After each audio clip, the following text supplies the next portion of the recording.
Dobar dan ljudi, ovdje Limun, ovo je moj prvi Q&A na kanalu.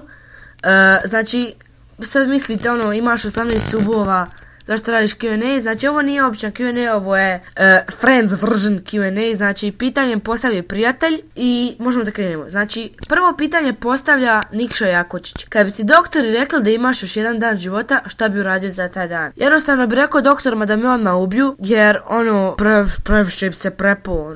Ne znam kako da objasni, ne bi volio čekat smrt. Nek se odmah riješim, eto. Pitanje postavlja Luka Pintarić. Koliko imaš očiju? Nemam pojma. Pitanje postavlja Ivan Filipović. Bi li radije imao posao koji je dobro plaćen, a ne voliš ga, ili posao koji voliš, a loše plaćen? Znači, prvo bi radio taj posao koji je dobro plaćen, a ne volim ga, zaradi malo para, i danem otkaz i onda radim posao koji volim, nakon loše plaćen, ja zaradio para od onog. I eto, meni fino, njima fino i tako. Pitanje od Leonarda Jurča. Koji je tvoj cilj za godinu dana?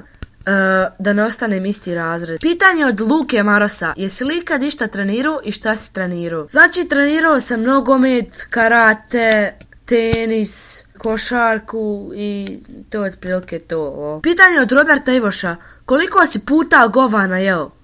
Onoliko puta kako si imao curu. Ok, prvo pitanje od Tomislava Brkana. Omiljeno jelo je piće. Ovo i ovo. A drugo pitanje od Tomislava Brkana, da si žensko, kako bi se zvao? Zvao bi se ili Eva ili Sofija, po mojim roditeljima. Pitanje od Filipa Strukara. Koliko godina si imao kad si se rodio? 14. Pitanje od Leon Crow Gamera, link ću ostati u deskripciju. Koji ti je cilj na YouTube? Znači, nije mi cilj da dobijem 1.000.000 subova i to. Cilj mi je, na primjer, da budem u video od nekog youtubera koji ima više subova, na primjer. To jako volim, da vidim da sam, da mi neko kaže ime, a ima preko 10.000 subova, ali tako nešto. Da, to je prilično jedan cilj, ali eto, da. Pitanje od Marijana Linkovića. Koja ti je najdraža igrica? Znači, najdraža igrica mi je Clash Royale. Znači, igra mi je najdraža, najviše sam para potrošio na nju.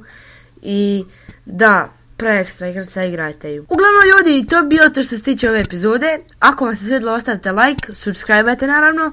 I to bi bilo to. Vidimo se vrlo uskoro. Ćao!